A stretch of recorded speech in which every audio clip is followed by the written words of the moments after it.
In this video, I will show you how to request money on Wise. To do this, go and open up the Wise app or website, and from the home screen you just want to go and click on request. After doing that, it will take you right here.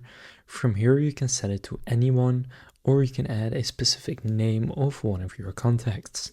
I'll just set it to anyone so that I'll get a link.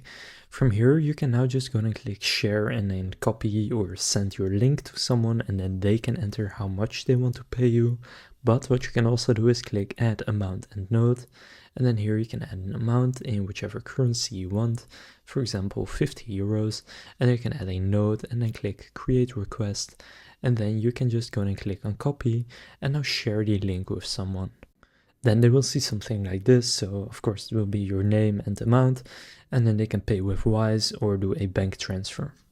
So that's how to request money on Wise.